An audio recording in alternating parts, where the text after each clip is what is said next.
This month alone, we've seen two protesters, Alex Preddy and Renee Good, both shot to death by federal agents in Minneapolis. This comes as a large immigration enforcement operation has been underway in Minnesota since late last year. So to start off the conversation, I'm really curious, what's your reaction to these shootings and the aftermath that followed? Here in the state of Minnesota, federal law enforcement agents have been doing their work, removing criminal illegal immigrants for years, and that is what is expected. That is what is keeping our communities safe. What you've seen, though, is a resistance from our local leaders. So Governor Walz, Mayor Jacob Frey in Minneapolis, there's a resistance to help with allowing the federal law enforcement agents to do that work. There's something called detainer requests, which is when there is a criminal illegal alien that is going to be released from prison, that they would be released to the custody of ICE or the federal law enforcement agencies.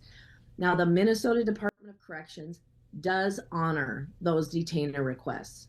The problem is some of our counties do not, some of our largest counties. And that is why these criminal people are released onto our streets, and it makes our communities less safe. That is why you see that influx of what is going on here in Minnesota. I think if I was one of those local law enforcement officials or something to that extent that you're saying does this, the argument would be, hey, I don't have the constitutional obligation to help with federal immigration enforcement. What would be your response to that? So the detainer requests are to support federal law enforcement. So even at a local level, and we have fantastic law enforcement here in Minnesota. I can't say enough good about those that protect our communities and the work that they do. But these detainer requests basically alert ICE or federal agents to let them know when someone is going to be released. And that is what it is. So it's not asking our local law enforcement to necessarily do the job of a federal agent, but just to allow what federal law allows is those detainer requests to be honored.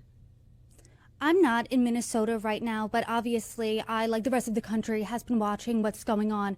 And we saw this week, it seems to be a change of tone, right? We've seen Border Czar Tom Homan. He's come in, he said to an extent in this press conference yesterday, there's going to be a change here. He said this wasn't perfect, but here are the steps to fix this. It seems like Mayor Frey, as well as Governor Walz, and President Trump, everyone there said that they've had productive conversations with one another. Homan says that progress has been made. Do you see that? And do you think that there's this de-escalation that President Trump wanted? I do see that, and I haven't been involved. There's many conversations going on, and I have not been involved in those conversations. I did have the honor of meeting along with 11 other people with Vice President Vance a week ago. Last Thursday, I met with him in a closed door meeting, and the conversation was allowing the President Trump's directive to still continue, but de-escalating the tone and how this is going on here. So what you saw with Tom Homan coming to Minnesota is an excellent step in the right direction. I was also very encouraged when I heard that Governor Walz and Mayor Frey had both talked with President Trump. And so you're seeing the ability of work being done, but in a little bit more controlled or safer way. A good example of that is after those conversations went on, just a few nights ago in one of our suburbs, Maple Grove, there were agitators that arrived at a hotel and damage was starting. And instead of allowing that to go on, as we've seen many times for hours and hours, there was an immediate response by the local law enforcement and then backed up and supported by our state patrol.